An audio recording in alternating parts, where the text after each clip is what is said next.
Okay, so I was thinking about what, this is sort of a short format, and I was thinking about what kind of a talk I might want to give.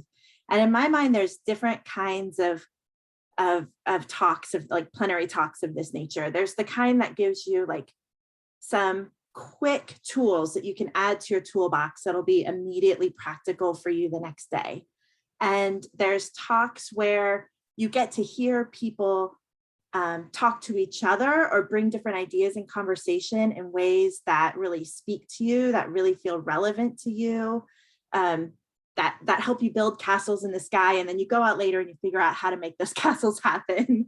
But in this particular keynote, or plenary or talk, I don't know what it's called, in this talk, my hope is to present something that'll just maybe shift some of our terminology, maybe some of our points of view about the way we do things in our profession. I often find that I spend a lot of time defining terminology so that I can even have conversations with people about what we're doing. And there's a particular set of terminology. I'm going to go ahead and share my screen now. And present. Yeah, okay. So there's a particular set of terminology that I often find very difficult to define, in particular in my conversations with language teachers. But, one of my roles at my university, my main role at my university actually is at the Center for Teaching. And so I have a cool opportunity to talk to people who are teaching all sorts of things all over campus. But really my home base is with language teachers. And so one of the questions that comes up over and over is, who is at the center of our language teaching, and how are we kind of defining that, and why are we making certain choices over others? So to start out with, the idea is that we all, whether we recognize it or not, we all have a set of organizing principles, strategies, procedures, activities that sort of make up our teaching repertoire.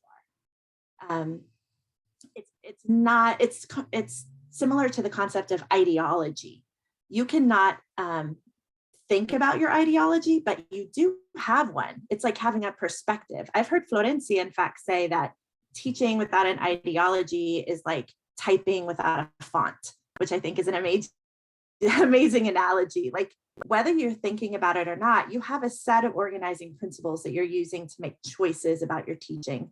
And so being really specific, how do I determine the goals of my classroom? How do I chart a path to help students reach those goals? Can be a really useful exercise for us as teachers. And so to start out, what are our options? Well, I'm going to show you two terms: teacher-centered and student-centered. And I'm just going to ask you to reflect, which of those is the more positive term? When you hear teacher-centered and student-centered, does one of those have a connotation that it's just a better way to teach? Does one have a connotation that's maybe it's negative? If you can't suss out the connotation, maybe it would help to think about it if your administrator or supervisor walked into your classroom and observed you teaching, which one of these terms would count as a glowing review for you? I know that in my context, it's really clear which of these two terms is considered the more positive one. And I teach in a higher ed setting, and having worked in departments of education with K-12 teachers, I know that one of these terms is actually baked into a lot of the rubrics that are used to assess teacher performance. So what do these options look like? I mean, this option is actually asking, who are people looking at? Like, who's the center of our teaching, in the sense of who are people looking at during class time? I'm just going to take a quick second to look at the chat, because, oh yeah, that's definitely my experience. People are putting student-centered has the more positive connotation, and that is also my experience with the two terms. In fact, I can not think of many experiences I've ever had where folks said teacher-centered is actually a really great way to engage in a classroom. So what does this look like? In a teacher-centered situation, we typically think of the teacher being up front and all eyes being on the teacher. One of the phrases that I really like is the sage on the stage. So the teacher is like wise and has a lot to offer and creates a great lecture. Whereas in a student-centered approach, students are probably working in groups, or maybe the discussion is being led by students, but the eyes in the classroom actually aren't facing the teacher, they're facing other students. As far as where is the expertise, who has expertise in the classroom, in a teacher-centered approach, there's usually a sense of an authority for expertise, like a teacher, a textbook, or some other authority figure is the primary source of knowledge or is the correct source of knowledge. Whereas in a student-centered classroom, we think of the experiences and interpretations of the students in the room as being the privileged sources of knowledge. In a teacher-centered classroom, we think of the teacher effectively and efficiently transferring knowledge from their own head into students' heads. So like a content-based approach. Whereas in a student-centered classroom, the teacher's role would be more on the course design side and probably less on the actual leading course activity side. The idea is that the teacher is going to design experiences that maximize student agency and output, facilitate moments for students, and really keep those students talking as much as we possibly can. Sorry, my notes closed down for a sec. Let me get those out.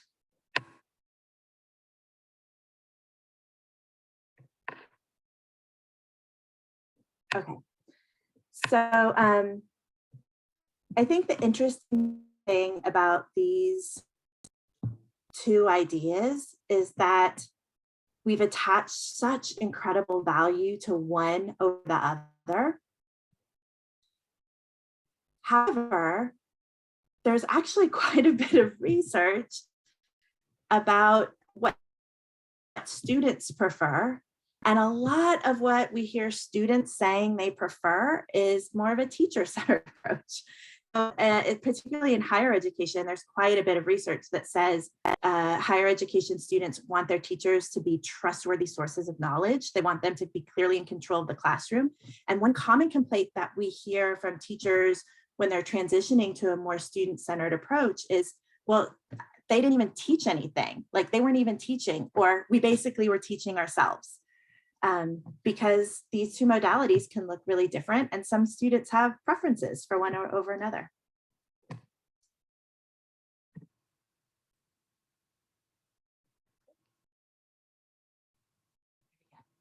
Okay, so, but there's more options. Teacher-centered and student-centered aren't the only two ways to think about this.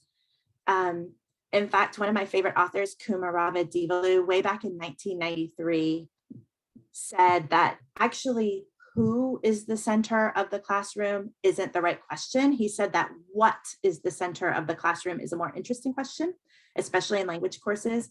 And so he divided all of the pedagogical approaches that he saw into 3 categories. And I'm not going to go through these in as much detail, but basically the language-centered approaches are the ones he identified where you're really focused on language as a complex abstract system.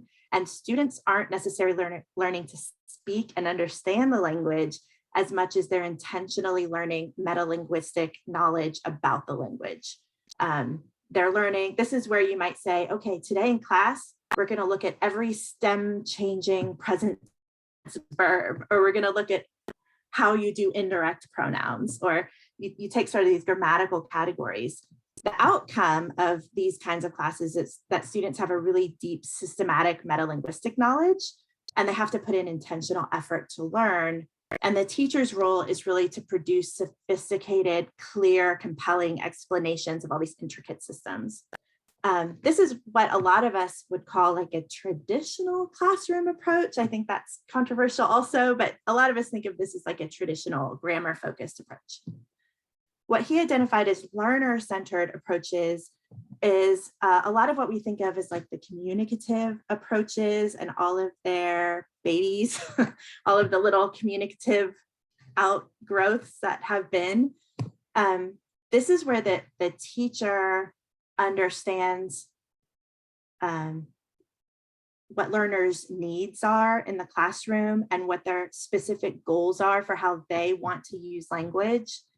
And the class is sort of a mix of an ability to use language in sort of real world situations or simulated real world situations, and also having some knowledge of language so that you can put everything together fluidly.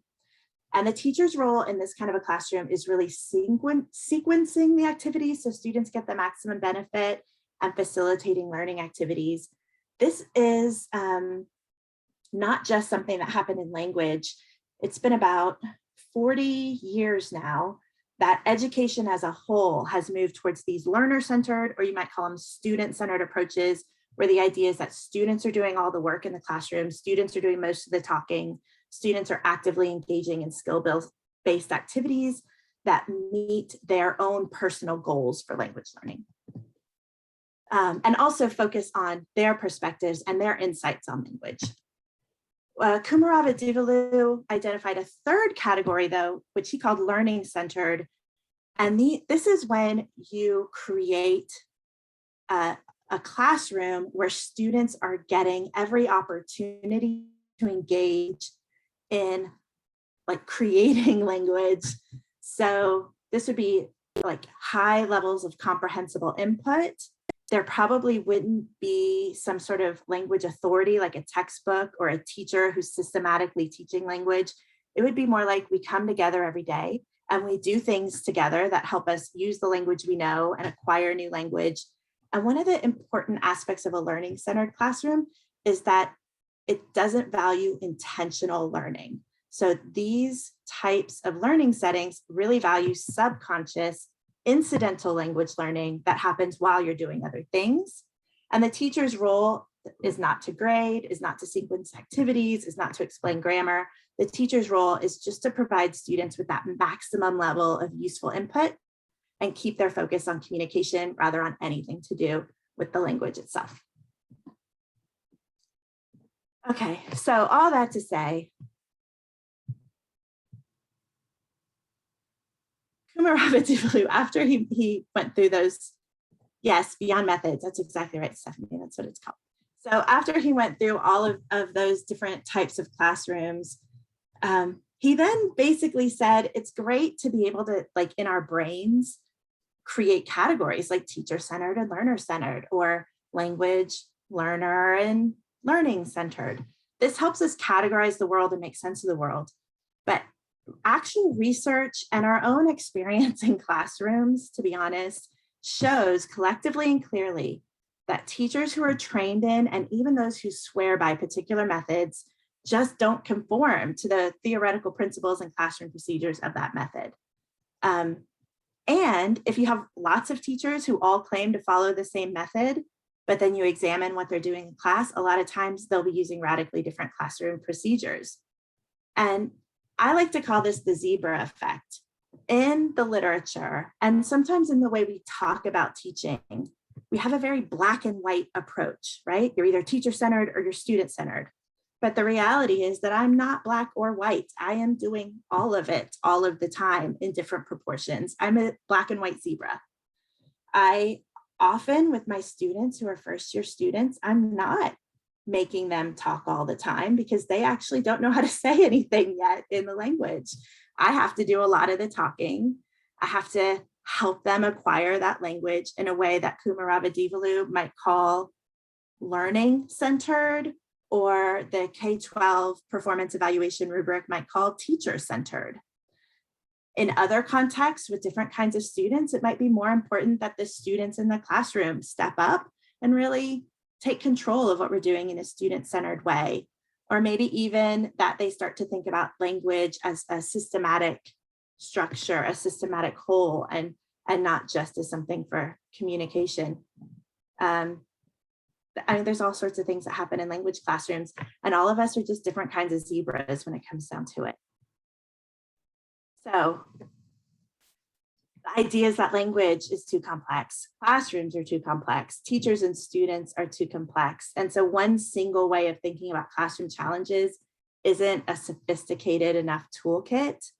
And in fact, when we compare, let's take teacher and student centered as a heuristic for evaluating what happens in classrooms. Our national standards have these 5 different goal areas, right? Communication, cultures, connections, comparisons, and communities. But teacher and student centered classrooms only answer the question, who's talking? It doesn't answer the question, what are they talking about? Whose language is represented? Which cultures are we discussing? Are dominant narratives being reinforced, or are we looking at the full, beautiful diversity of the people we're talking about? Or are we talking about people at all? Maybe we're seeing language as some sort of static textbook object and not really thinking of it as something that happens in communities.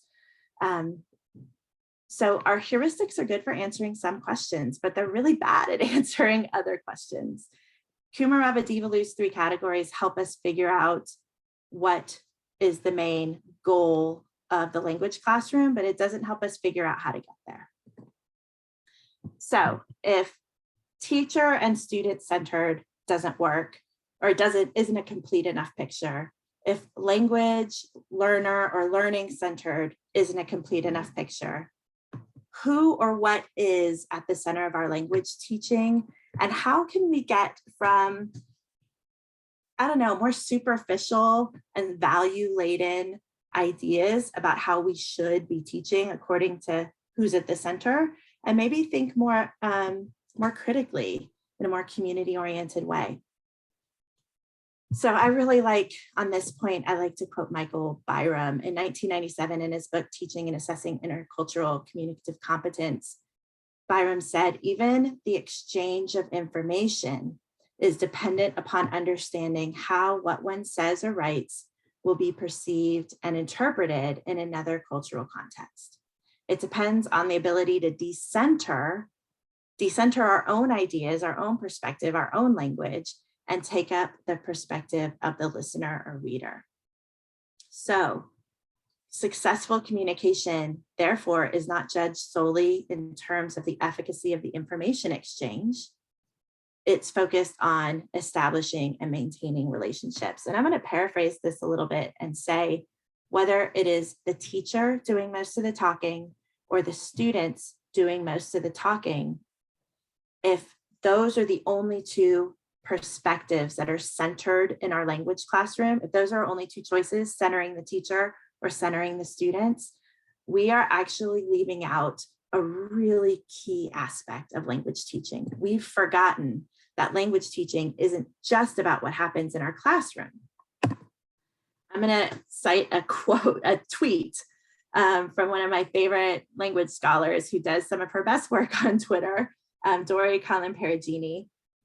You can say Vijay Ramjatan, who is a language scholar who studies accent and pronunciation. He tweeted, language is not a technical skill, language is a social practice. And Dori followed up by saying, that's right. That's why keeping our classes contextualized in the community's standard rather just in the communication standard is key. Keeping them grounded in social practice rather than a technical skill or an acquisition helps transform our classes for the better. So my question for all of us today, for myself, for my own teaching, is what would happen in my classroom if I were to, 1, decenter my own experiences and perspectives, decenter the experiences and perspectives of my students, and instead let someone else do most of the talking in my classroom. And 2, what if I were to emphasize language as a social practice that takes place within communities and keep communities as the central organizing principle? So some of the activities I do in class are teacher-centered. I stand at the front and I tell funny stories, and then I ask students comprehension questions. That's teacher-centered. Some of them are student-centered. They have conversations, they work out problems together, they do activities and then report back on what they did. That's very student-centered. But what if all of those activities had an undercurrent of being community-centered? What would a community-centered approach look like? I also didn't mention this at the beginning, but I love to be interrupted as I go. So it would be fantastic for me if you had things that you wanted to add or things you wanted to quote, and maybe the moderator could interrupt me while I'm talking and say, hey, there's something in the chat that's related to this. That would be fantastic. So feel free to do that. So for me, a community-centered approach would be learning about real people and centering their experiences. One of the things that often happens, especially in textbook-based teaching, is we end up having like these fake students. They're not real people. They're not real. They're characters made up in a story of the textbook that we learn all about, like Miguel and his friend Ana, and they're incredibly, homogenous group of people that have these little adventures through every chapter of the textbook. Not every textbook's like that, but a lot of them are. They're actually centering imaginary people who are some sort of idealized version of a language user, instead of talking about real communities and real issues and real people and helping our students get to know what's really happening in the world. So a community-centered approach would focus on real people from the language community we're learning about and center their experiences, their language, and their identities. It would also, for me, remove the emphasis on how can students benefit from language learning, which I think is a really common way that we hook students on our programs. And it would be more, how can this language help us to know people better? How can this language help us to be more connected? It would emphasize less of how would you say exactly what you normally say in your real life, but now you're just saying it in a different language. Like you've learned a secret code, you can still say all the same things, right? Just translated. And instead, a community-oriented approach would be, how can we communicate meaning in a way that's understood by our audience? So what kinds of things do our audience say to each other? What kinds of meaning do they exchange? How do they handle certain pragmatic situations, and focusing on communicating with specific audiences rather than sort of a general big wide world of language users?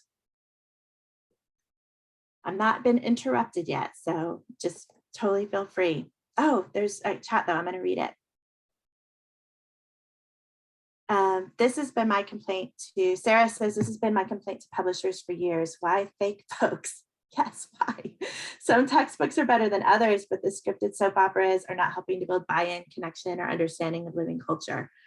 And there's like really good reasons for acquisition, why there's sort of fake storylines have been used in textbooks traditionally, but it's not a community-centered approach. And so what would happen if we did center language communities? And then finally, an emphasis on relationships. And I also want to say that when you're emphasizing relationships, the relationships that students build in the classroom are hugely important, because you're helping them learn how to connect. When students are in a classroom, they're just sort of thrown together with a bunch of people by whoever does the registration or whoever assigns students to classes. And so when we take this group of people who didn't previously know each other and help them actually build relationships and develop a community, and intentionally connect the relationship building that we do in class with the type of relationship building you have to do when you're trying to connect with communities that aren't yours, I think that's a really interesting question. And I should say, I'm thinking about my own like L2 context in college, but I know a lot of you might be teaching heritage learners, and you're actually talking about centering their communities and centering language varieties and community practices that are theirs. And so please do not take my omission just because I am centering my own perspective here as the idea that we can't be community centered when we're teaching other than sort of L2 learners in a traditional sense. And I'm going to go back to the chat. Yeah, yes. There was a question. Sorry, I didn't want to interrupt.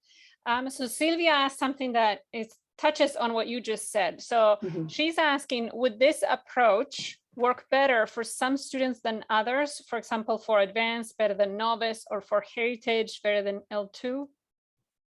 Well, I don't know, because this approach has absolutely no relevance to like the specific procedures you use in your classroom. For example, if you're teaching a course that is, let's say, an advanced grammar course for fourth year undergraduates, and it needs to be a language focused course, you can do that. Making it also community centered means that instead of learning some abstract grammar system that's, in my case of Spanish, that's promoted by the Real Academia Española, maybe we look at how the standardized varieties of Spanish compare to the real grammars that people use in specific communities that we're learning about. Community-centered approach doesn't mean that we can't do specific kinds of activities at different times. It just means that the emphasis is on the people who are the users of the language rather than the people who happen to be in the classroom, if that makes sense. Right. Yes. And I think, so Stephanie also asked a follow-up question to what you just said. So the classroom, and in a broader sense, the university, in our context as well, higher ed, would be the community in focus? I do not think of my classroom as the community in focus. So I can tell you, like right now, I happen to be teaching a first semester Spanish course for true beginners. And there's only so much we can do to get close to the community when they have so little language. Like, these people have actually only been studying Spanish for 6 weeks at this point. So how much actual community embedded activities can we do? But what we can do is, every time I see, and I have a prescribed textbook that I'm required to use and some materials that I have to use in class. But when I see that the textbook, instead of talking about specific people and their specific language practices and cultural practices, they talk about the Spanish speaking world, or they use made up people as examples instead of using real people, or they've decontextualized language. So it's become a grammar activity instead of being an activity where we communicate and actually get to know each other with the questions and answers that we're engaging in. I just sort of don't do those things. I put them to the side. I have to use the textbook, but I can sort of cut out the pieces that I feel like aren't centering actual communities of speakers. For example, in the class I'm teaching right now, I do have several students who are of Korean descent.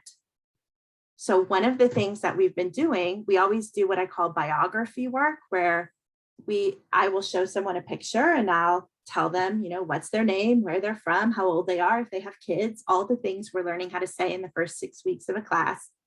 And then over time, I'll put up a picture of someone and I'll say, who is this person? Where are they from? How many kids do they have? Because they start to get to know actual members of the community.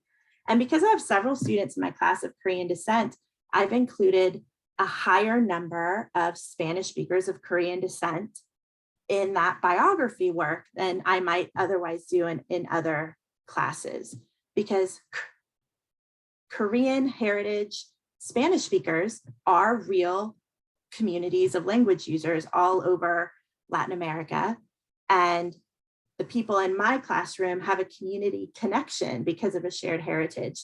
So in one sense, thinking of my classroom as a community and really drawing on the strengths of my community, but also showing them how our community can connect with real people who have shared experiences or shared heritage in other parts of the world, people who grew up speaking Spanish, or who are immigrants, or who are part of thriving language communities in all sorts of settings. Does that make sense? Yes, and I think Stephanie said that answered my question. And Holly wrote a relatively long comment. I don't know if you want me to read it for everybody. Maybe I'll read it for the people in the recording. I don't know if they can see the chat or not. So it says, I think teacher-centered goes beyond simply the amount of time that the teacher versus the learner is speaking. I have observed L2 classrooms where the teacher is literally self-centered, speaking most of the time for ego or their own agenda or passions. Obviously, the teacher needs to offer comprehensible input for acquisition to occur, so the teacher indeed needs to speak. For me, it's not only the content, but the purpose or intent. Is it to share as a model or example of openness, create a community, or something else? I think this is like such a great point. Thank you so much for sharing that. I get to observe lots and lots of classrooms, partly because like my primary method of research is sitting in classrooms and watching what happens. So I get to see a lot of different kinds of classrooms. But yes, I've seen that too, where the teacher feels like they're on stage performing and the primary content is sharing about themselves, but they happen to be doing it in another language. I've also seen classrooms that veer into student-centered in a way that I think isn't super healthy. So one of the common criticisms from the worldwide research community about the communicative approaches of the 80s and the 90s was that you could almost teach Spanish without ever talking about community or culture at all. Or I always say Spanish, once again, I'm centering my own perspective in a presentation about decentering your perspective. So please forgive me, guys, I'm working on it. So if every single thing that we learn how to do in a language classroom focuses on the students learn how to say where they're from. Students learn, we give them a list of vocabulary and we say, you don't have to know everything on the list. You only have to know the things that you really need to know how to say to talk about yourself. Every essay is them describing themselves, their own childhood, their own experiences, their own preferences. Like, it is important to learn about your teacher and develop that feeling of openness, right, that we share here. It is important for students to learn how to talk about themselves and learn about their classmates. But I think either a teacher or a student-centered approach could veer into a complete dominant perspective where it becomes clear that the only people in this classroom who matter are the students. There is no world outside the classroom. There is no one else to learn about. There is no other perspective to center. We only talk about ourselves, who we are, what we want, what we do. And I think that sort of veering into an extreme of either a teacher or a student-centered approach could happen at any level and in any kind of a classroom. And it's okay if you disagree with me, because some of my most important learning on these topics have been from disagreeing and kind of hashing out where the gray areas are and learning from colleagues. So if this is sitting with you funny and you feel like there's something about this that isn't quite right, I would actually love to know more about that, because I think that's how we're gonna learn from each other and get better. No, the only comment, it just that it doesn't sit funny with me, but it just makes me think of the ACTFL proficiency guidelines and how novice and intermediate are all about the learner, themselves. It's not until advanced that we say that they are now able to talk about others in their community and more abstract things. So I just find that interesting. Let's just put it that way. Yeah. And you're so much more intimately connected with the proficiency guidelines because of your role as a rater. And so I really appreciate you bringing that front and center. That's absolutely true. Whereas in my classroom this semester, 6 weeks in, like my students can like visually identify on site like 20 different notable people from a handful of different communities and talk about their lives and why they're important. I feel super proud of that. Like, even though we're only in our first semester and none of these folks have ever taken Spanish before, they are already gaining a sense of what a language community that's very different from their own might look like. And even though it's very different, how they might be connected to it. Should I pause some more, or should I move on to the next slide? Can I add a comment to as a follow-up to Florentia's comment? I was just typing something similar in the chat, so I just erased it. But it's kind of a chicken or the egg issue. I always take those descriptors as, at the novice level is about speaking about oneself. not because we're trying to limit them to that, but because that's what their language skills enable them to do at that point. And so as their language skills grow, their proficiency grows, they can speak more in the abstract about community, for example. So that somehow skill level is intertwined with, topic or ability to focus on oneself versus your family versus your local community versus your bigger community. So I just wanted to add that. I'm not sure if one is dictating the other or if they go hand in hand just because of the reality of acquisition. Right. I think there's a couple of competing developmental, not competing, but complementary developmental processes happening. One is the developmental process of acquisition, which is really what the proficiency guidelines are trying to capture. But then the other is the developmental process of personal growth and development, adult growth and development. Like, how are we encouraging, in my case, young adults in my classroom to think about how what we're doing today connects with the wider world, not because it necessarily is good for their proficiency, but also because it's just good for them becoming better people who are more capable of interacting in the world in interesting ways and in productive ways and healthy ways. Thank you so much, Holly, for sharing that. Okay, I'm going to just go on to the next one, but keep with the interruptions. I love it. And the chat's scintillating. I wish we could read every chat as it comes in. So I'm also thinking about expertise, because one of the interesting things about the teacher-student centered dichotomy is it really positions who's the expert in the classroom. And so in a community-centered approach, where would expertise come from? And I'm thinking, if we're using a lot of first-person accounts of lived experience from diverse representatives from real communities, that is actually giving those people the authority of expertise in our classroom. A lot of the presentations that I do, particularly with my writing partner and an amazing, awesome human being, LJ Randolph, is we talk about how do you do a critical approach in your classroom? How do you talk about maybe some controversial topics in your classroom? And a question that frequently comes up is, what if my students have opinions that are sort of harmful or exhibit some bias against certain people or populations? And so this is something that is more likely to happen if I have an overall classroom environment that's very student-centered, because I'm positioning students as having the expertise. I'm prioritizing student perspectives. Whereas in a community-centered approach, if a student has an opinion that is maybe harmful or exhibits bias, that would be an opportunity for me to reestablish the expertise of the people we're learning about and say, that might be where you're at right now, but this is a classroom about these people. We're learning about their lives and their experiences, and we're learning to communicate in the language of their community. So we're going to focus on learning from them right now, rather than asserting our own perspective. Like Michael Byram said, we're decentering us, and we're putting the interlocutor, or in this case, the real community of language users, at the center. And one thing I've learned a lot from Florencia and other people who work with heritage speakers in particular is how important it is to emphasize language as it's really used, rather than an ideal monolingual variety that's traditionally highlighted in textbooks.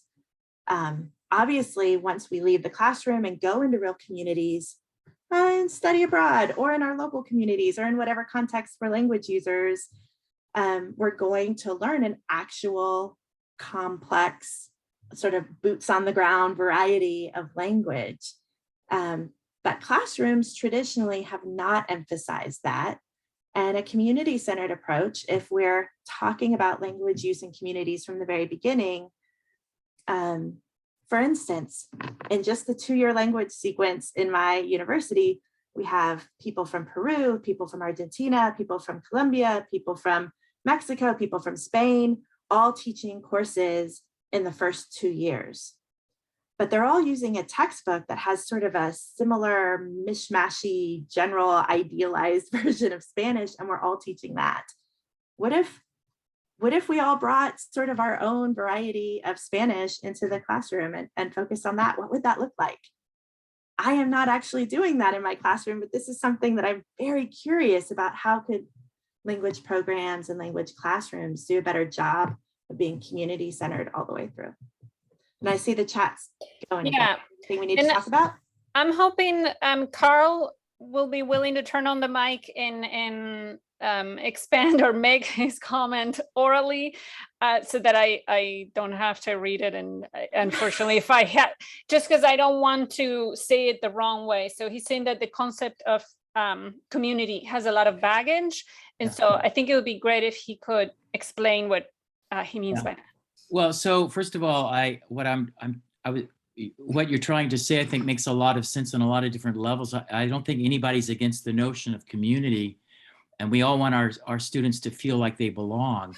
But there's a lot, I mean, but the concept of community can be problematic because it depends on perceptions. So like even in sociolinguistics, like speech communities, people may speak the language, but not necessarily identify themselves as a member of the community. So it's like a psychological term. And in my little chat there, I said that Jim G has written about affinity spaces as a way of talking about learning environments where people don't necessarily feel like they belong to a community, but they share a real interest in something, maybe just a topic, but I mean, in terms of their ethnicity or their race or gender and on and on and on, they're really, really different. So I know most people will say, well, you know, everybody wants to be part of a community. And I think that maybe I'm just splitting hairs, but I do think that the idea of co-construction or something that's maybe that has less baggage than community. I don't know.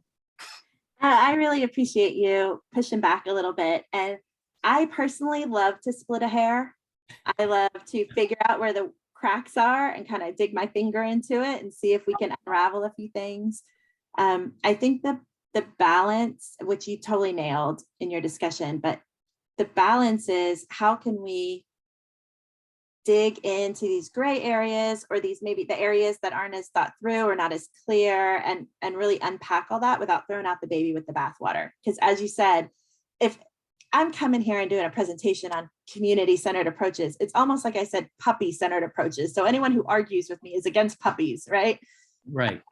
But there is a lot of room in this approach to say, I can imagine all sorts of ways that a community-centered approach is not appropriate as 100% all-in model. And one of those is something that's been talked about in the chat. We actually do have to make students feel comfortable talking about themselves and like being vulnerable in the classroom community we're in. Teachers shouldn't monopolize 100% of the talking, but in my class, if I don't do most of the talking, where are my students going to get comprehensible input from? Right. So all these tensions that are super important to unpack. So we're not just diving into yet another extreme that ignores the complex reality that we're all zebras and none of us are sort of ideologically pure. Yeah, and I get what you're saying, and I appreciate even the concept of the classroom as a community. That's a pretty old trope in not just language teaching, but in education in general, right? We want our students to have a sense of belonging. But the concept of decentering that you were also talking about, I don't think that necessarily presupposes then all the warm, fuzzy feelings of being a community member. That's all I wanted. That's maybe what I was trying to say. So you can be, you know, co-constructing meaning with somebody who belongs to a different community, like Byram was talking about in intercultural communication. And there the question of community is really complicated. Like, who is this community? Because they can be like these conversations that take place quickly online with different people, and then you never see them again. So anyhow, yeah, yeah, that's all. Thank you so much. Florencia, anything else that I missed? No, there were some chat back and forth before about ACTFL materials and things like that, but no, it wasn't specifically about your presentation. And Lauren just added, maybe we should be talking about communities center approach just to make it plural. And Holly just added the various identities of people in the classroom, both teacher and students, also play a role in classroom community. Okay. Awesome. I love that. I think that's about it for Nice. now. So I don't know if you want to keep going. I do have a comment from earlier from the tweet that you showed, but it's not super important, so we can move on. But you should do it anyway. Well, so because I love the zebra. So I'm gonna go back to the zebra. I like the zebra, and to me, I love Dory. Followed her, love her. I just did not like that tweet. That one sat funny with me because to me it made it very much a dichotomy that I don't think helps us. I think it's like making people choose camps, and I don't think it should be about that. I think knowing about acquisition has a place, and I think knowing about how we can make it a communities-based approach also has a place. So I think, to me, they both have value, and they're both part of the zebra. So I don't know. I understand Twitter, and I understand that to get a good tweet, you have to be concise and get people's attention, right? I get that. But I think that there's so much more nuance to that not just make it like, no, language is not about acquisition, it's about the social. That makes me cringe a little bit, that it's making us label each other or take camps where that's not what it should be. Right. I think one of the things I do appreciate about Dory, though, is that when you have conversations about acquisition, she's all in on like acquisition theory and research, and conducts her class in a way that's really consistent with acquisition principles, but then also really fights for the idea that communities are the organizing principle of language, not language teaching, but like the point of language, right? It's about mothers comforting children. It's about people and, negotiating boundaries. It's about how we engage in social practices with each other. And also, I don't know yet, because I haven't looked through the chat, who said communities instead of community, but that is definitely what this slide is going to look like 5 minutes after we finish this presentation. I'm going to go edit the slide, change it to communities, because that's spot on. That's what I should. That was Lauren. Thank you, Lauren. Okay, so we do have a question for you, Stacey. Would you have an example of a member of a Spanish-speaking community whom you highlighted in your classroom? And Stephanie adds, I like the idea of talking about real people versus imaginary ones from a textbook, but I'm wondering from where I will draw these examples. Well, I don't know if you're on Twitter, but if you are, I will just, as soon as this is over, I'll tweet out some of my actual slides from this semester so that you can look at what I do in my classroom. So to take an example of a Korean Argentinian talk show presenter from the 70s and 80s named Señorita Lee, who was a Korean immigrant into Argentina in the 70s. And I found a very short YouTube clip of her saying in Spanish, they call me Señorita Lee, they call me La Señorita Lee, because they could not pronounce my name, Zhenghua. And it is short, it is difficult to understand for a first semester student, but with a little bit of help with the transcript, it's a very, very short little piece of her that they can instantly understand, wow, this is a woman who had like an important experience with her name, and she has some notoriety. She's well known in this TV community that she's been a part of for all of her career, but she also had experiences with her name that are really interesting, and some of my students might connect with that. And that's where I leave it. Like, we don't go into deeper conversations about what it means when people can't pronounce your name, when you're an immigrant, or we don't have any of those discussions. I just show that clip, and then we say, what's her name? Where is she from? Where is her family from? What's her family like? And we use the language we're actually using in this sort of prescribed curriculum that I have to follow, instead of talking about Miguel, the little cartoon character in the textbook, who was going to tell us, I am from Colombia, I have many friends, I enjoy soccer.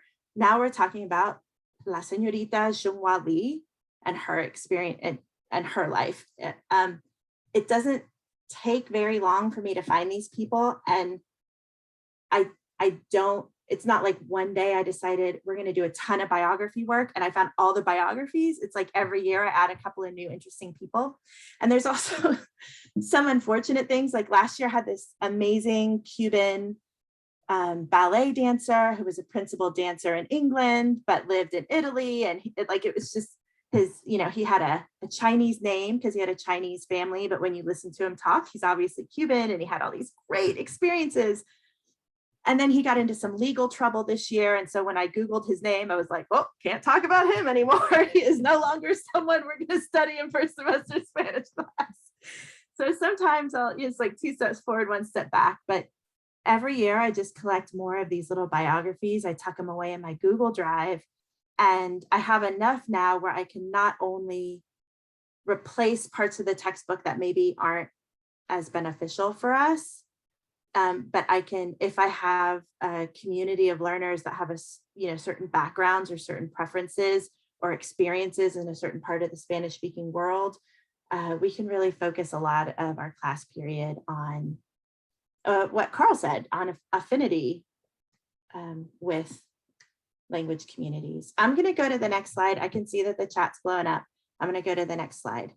The other thing I was thinking about is outcome. So if you have a community-centered approach, teachers still going to center sometimes, students will still center sometimes, we'll still do language, learner and learning centered sometimes. But if our main orientation is community-centered, what does the outcome of that language class look like? And this is maybe where I have more work to do and really need to talk with more language teachers about how they see this playing out. But I come back to a study that was done by Laura Abreu at the University of Southern Mississippi a few years back, where her work was like, who do Spanish students think Spanish speakers are? And so she showed a bunch of pictures of people to students and then asked them to judge which ones were Spanish speakers. And students had concepts of who Spanish speakers are that very clearly align with sort of media representations and stereotypes of who Spanish speakers are. And they were not open to different people being Spanish speakers. Like they had this one idea.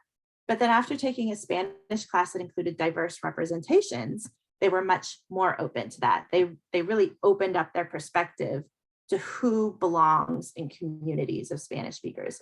And so for me, when I think of outcomes, I'm thinking about openness, ability to engage, perspective transformation, and a feeling that building relationships actually is the goal, the organizing principle of a language classroom, not economic utility, not memorizing those grammar forms, but that engaging in language practices situated in communities is the goal.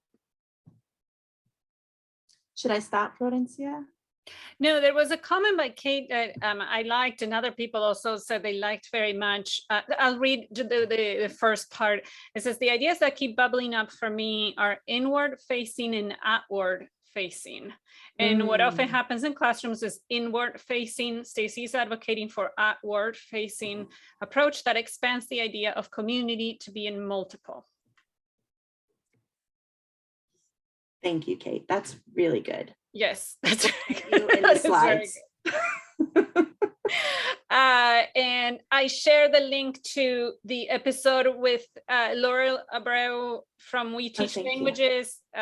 So the link to the article that you're referencing is included there too. Oh, Claudia Fernandez raised her hand, tells me Zoom. Yes. Just very quickly, I always insist, or in my practice and with my instructors, to find the ultimate purpose of the activity in classroom, right? Why we want to know about each other, or why are we want to, talk about our hobbies or our opinions? What's the ultimate purpose of doing that, right? And the way that I have been doing, and I don't know if this is part of trying to, make it for community based, but it is, well, let's see if all of your answers have something to do with the community, or if it is, or for example, if you wake up at 9, for example, everybody wakes up at 9, Spanish 101, right? So is this typical of UIC students? Do university students usually wake up at this time, or is just maybe just this classroom, or maybe, you know, it's idiosyncratic of UIC and not all university students wake up at this time. You know, it might be a very simple thing, but I try to extrapolate what happens in the classroom, what happens outside. It could be, you know, the UIC community, it could be other communities, it could be the whole country, it could be the whole world, you know, all the women, you know, so things like that. So I don't know if that is a way, because usually we stop at just, in my opinion, stop at just the practice of the language. We just finish the activity and we know that, you know, Stacey likes to cook and I like to run, and that's it, right? But what is this what does this information mean for the great, for us and for everybody else?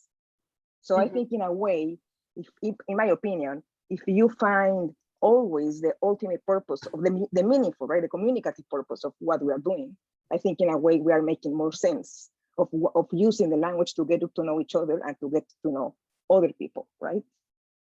I don't know if I'm off, but a great point. The only, I would, my words, I'm losing my words.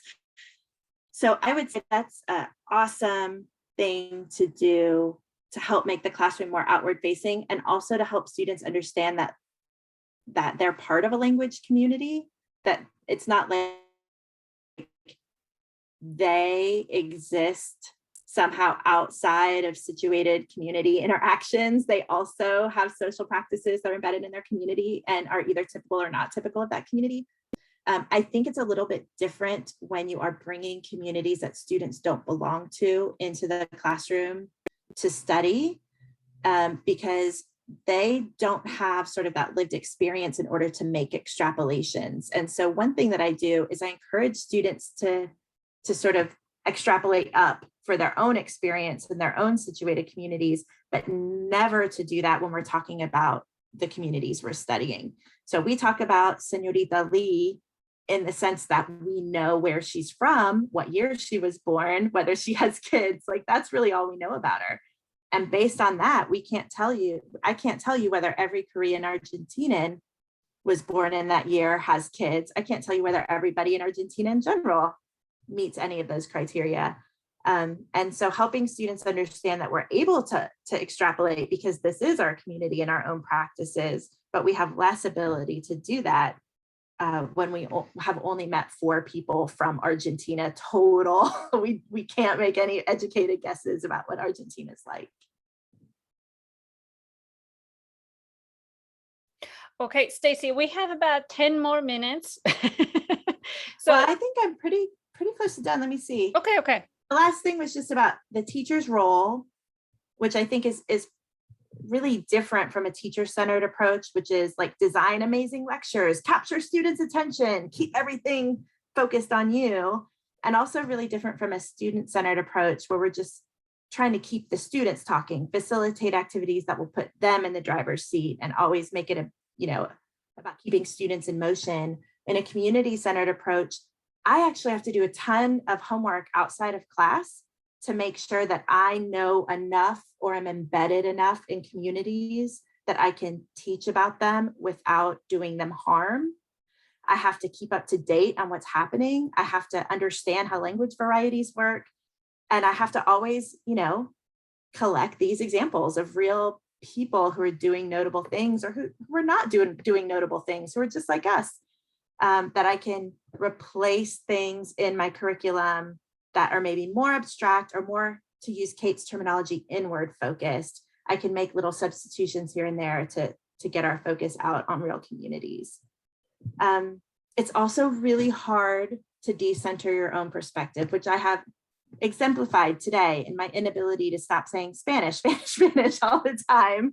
And so helping students find those opportunities to say, well, that's you, but right now we're learning about what someone else's life is like.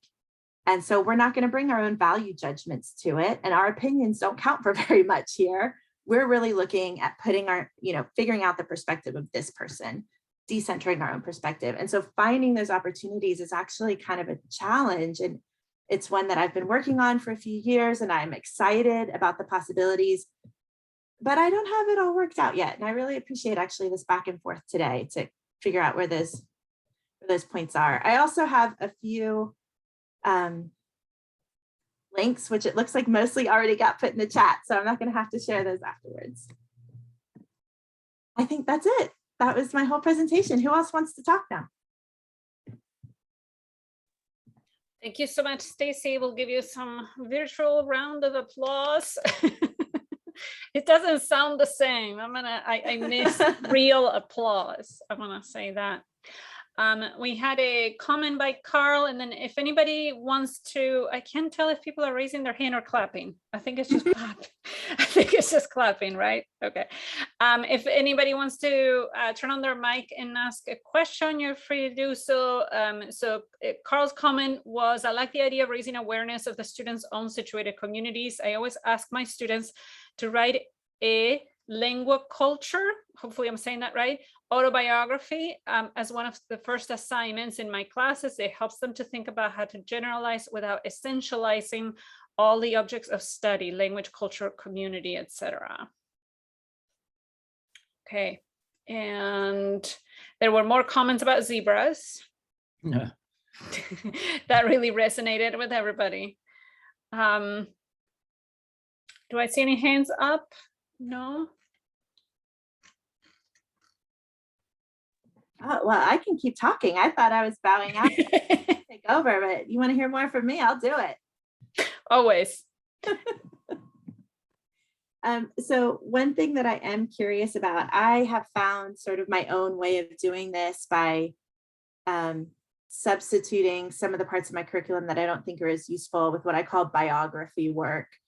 But I'm curious, I know we have a very accomplished group of teachers here. In what ways would you say that your teaching is community oriented? What are some examples of community oriented pedagogies that you're already including in multiple contexts, multiple levels? I'm very curious. But I also see there's a hand up now, so maybe my question can come. Yeah. Kate raised her hand. So Kate, if you want to go ahead and turn on your mic. Thank you. Hey, Stacey. You touched on this, you kind of alluded to this, but I wondered if you could just talk a little bit about how you see this community-based approach, or communities in the plural-based approach, how it intersects with critical pedagogies, and if you've been thinking about that, and yeah, that's the question. Yeah. So for me, this is stage one of a really robust critical language pedagogy. So when we say critical pedagogy, it means that we're asking students to confront and evaluate their own assumptions about how the world works, their own meaning, perspectives, and mental models, and to actively question, pick apart, pull at threads. And it's very challenging. And I mostly teach the first year, and I found that first semester is not the right place for a robust critical pedagogy because it requires students to talk in the language they know best in ways that are too complex for the sort of low level of language that we've acquired at that point. They just got to talk English basically in order to do that well at that level. And so for me, what a community or communities oriented approach, as opposed to thinking about specific procedures, which mostly I've kept the same, like my activities that I do in class with students are mostly the same, but this communities orientation allows me to sort of do the preparation work. So if students are not experiencing, in my case, the Spanish speaking world as a very diverse place, then there's no way that later on they can start to question, where did I get the impression that it's actually monolithic or homogenous? Why do I think of Hispanics as being a category? Where did those ideas come from? How can I combat the homogeneity in my thinking, right? So in my mind, the first step is showing them what real communities look like. They've been bombarded by media messages or by limited experiences in their lives. So my first semester class has to get them the real meat of what Spanish speaking communities are, so that in later classes, they can do that more substantive work of consciously grappling with what they've learned, if that makes sense. I don't know if I have it right either. So I'm open to push back on that. For instance, from LJ, who often tells me that he does that sort of more critical work right from the very beginning in his first semester class, where I have a little bit more of an on-ramp. My students sort of merge into critical pedagogy slowly with a long on-ramp, where his are like day one, let's talk about racism. So I'm open to growing there. Thank you. Carl has his hand up. Yeah, I really love where this conversation is going, because I was kind of surprised, Stacey, that you haven't mentioned anything about transformative learning, since, you know, it sounds like what you're talking That's about. my whole deal. Exactly, exactly. And so decentering and getting people to understand, you know, the other person's perspective in the other communities, wherever they may be, is kind of like, that's the whole gist of transformative learning. And then it comes back, and then slowly it has an impact on their own meaning structures. So I'm just kind of noting the lack of mention of transformative learning. Was that intentional, or you're just using a different framework? Or It's I would say that the first step of transformative learning is being put in a situation where you experience a disorienting dilemma. right? In order to experience a disorienting dilemma, you have to have some cognitive dissonance, some ways the reality you're experiencing doesn't match up with your mental models of what you expect. And so what we've talked about today is like, if we were writing an encyclopedia of transformative learning, what we've talked about today is, what do you do in class to make it more likely that your students will experience disorientation? This would be like one of several subsections under that. But then transformative learning has so many other parts. I'm afraid if I mention it, I will only talk about that. It's like, it's so big. So really, it was just in an attempt to keep myself super focused on the topic at hand. Okay. I did mention it, but thank you for mentioning it, because transformative learning is such a wonderful thing to talk about. Yeah, thank you. Okay, thank you. And Dali? Oh, hello. Thank you so Hi. much for such a great presentation. It gave me a lot of ideas to think about my own practices, and for the communities. I have been thinking about. I have a struggle. So what's the balance? You see the community of diverse like dialects or diverse accents. And I want to affirm that as an asset, but what kind would in your Spanish classes, because there's different version of Spanishes, right? Yeah. And so how would you affirming what students might bring as a asset, but still feel like I still need to teach this standard pronunciation and things like that. So how do you find balance? And also another of my practice, I like the way how you choose the Korean the Spanish speaker.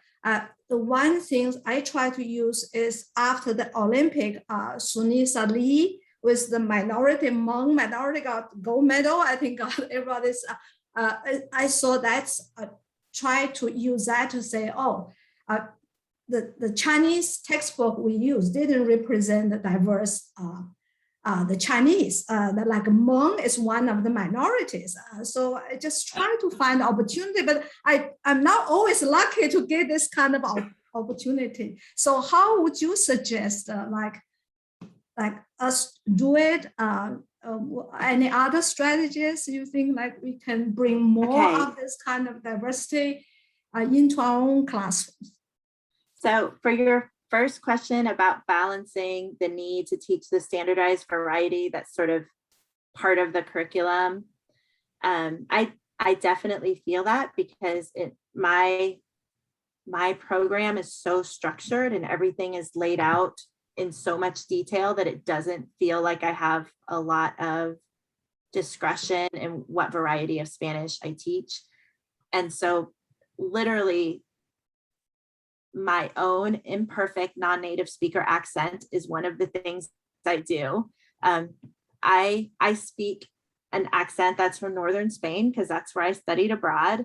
And it has a little bit of southern Spain mixed in because my best friend of the last, however many years is from there. And it has a little bit of the local Spanish speaking community mixed in because of the people I know who've rubbed off on me over the years. So being my actual self and talking the way I really talk, using the vocabulary I really use in class is one of the things I do, just bringing my own authentic language learning story and variety.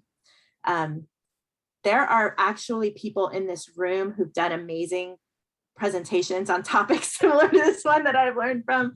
And so I don't want to position myself as an expert on that topic, but letting people, bringing these community members in through media and letting them talk the way they talk with their own accent, their own word choice, and never saying something like, well, that's a dialect or that's slang, but saying this is how people talk in this place or with this identity. Isn't that like neat to see how many different ways there are of saying one thing? Isn't language flexible and adaptable and wonderful how it connects with our identity so intensely? I'm not doing a lot more than that because my curriculum is what it is. I look forward to the day when I have power and authority and I'm just hashing all these questions out for myself and ordering people to do what I tell. No, I don't look forward to that at all. But right now I don't have a lot of power. So what I've said so far is pretty much what I do. And I'm always trying to learn how to do more. The second thing about finding the diversity of the language communities, it really just is intention. Like I listen to music that isn't necessarily like, it's not maybe what I would put on in like under other circumstances, but I listen to this music because it's what the kids listen to, or because I know it's this really cool new fusion of like Afro-Cuban and flamenco. And I want to get to know these artists and find out what their stories are and maybe see if there's any of their stories or their music that I can bring into my classroom. And so just actually carving out time in your life as like, this is my professional development hour every week. And I'm going to use it to read new stories, watch new videos, listen to new music, and expand my own vision for what the community that I'm teaching about is and who belongs to it. It just has to be a consistent practice. I don't have any better advice than that. I think that people in this room probably have great advice too. I also know we're getting short on time, so I'm conflicted about whether I should be like, hey, everyone else help me answer it, or stop here. Very much. Thank you. Thank you, Dali, for your question. And thank you, Stacey, for your talk. Yes, we are out of time. And I know that some people need to leave to go to the AUSC meeting. Yes. So we're going to let them go if they haven't left yet. So thank you so very much for a wonderful talk. You gave us a lot to think about, as usual. Good. That was my goal for the talk. Yes. And resources to explore too. Thank you to everybody who shared in the chat. I appreciate that too. And I think, Claudia, did you want to say something to close? Well, yes, I just want to say thank you so much to everyone that was here for the 2 days of the conference, and that we were very happy to have everyone here, and all the speakers that were great. The presentations were wonderful. I wish I had, two Claudia, so I could be in the same room, at the same time in 2 rooms. So I just want to say thank you, everybody. And I just want to say also thank you to UIC and to our sponsors. And I'm going to say very quickly who they were, because I think they were making it possible: the Department of Hispanic and Italian Studies at UIC, the School of Literatures, Cultural Studies and Linguistics at UIC, and the American Association of University Supervisors, Coordinators, and Directors of Language Programs, who made this symposium possible. So I want to say thank you. And I hope to see you all again and many more people next year once we figure out what we're going to do next year. So you want to say something about next year, Florencia? Maybe there's a survey or something? So we've had some talks, Claudia and I think the way we're going to proceed is by asking you to fill out a very, very short informal survey. So you tell us what you think, because after the last year with so many different formats going on, we want to know what you think, if we should keep it free and online, or whether you are missing the in-person contact, although I don't know that we can have any contact these days. So we are going to be sending a survey to everybody who registered, and then also to other people who are not able to make it but would be interested in attending SOLTI. And we'll see if we have it here in Champaign-Urbana or if we keep it in Zoom land. Yeah, and thank you for the organizing committee too. And the idea, Muriel and Florencia had of this symposium, and then they invited me to come aboard, you know, and so we're very happy that it has been so successful so far. So so thank you very much. I don't have any more to say. You will be receiving the recordings of the sessions, not the concurrent sessions, but the guest speaker sessions and the plenary. So thank you so much.